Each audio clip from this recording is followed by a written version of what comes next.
Yeah, well, you know, the other thing that often happens with Dawkins and Harris and their crew is that they attribute war and conflict to religious motivations.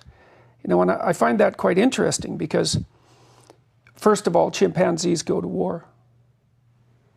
So, you know, we could just lay that right on the table and say, well, so much for the religious theory. They're territorial. We're territorial.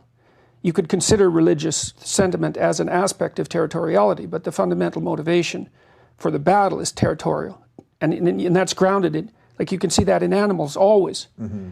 So that was only discovered, you know, the chimps went to war in about mid-70s, and Goodall suppressed it for quite a while because she thought maybe she had warped the chimpanzees by provisioning them, and so that they were manifesting abnormal behavior.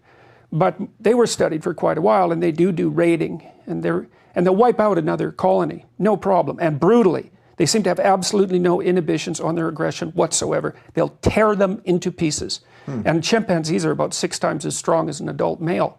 They're super strong, and so when they let loose, they're vicious with no control. And so, unless you're willing to attribute religious sentiment to the chimpanzees,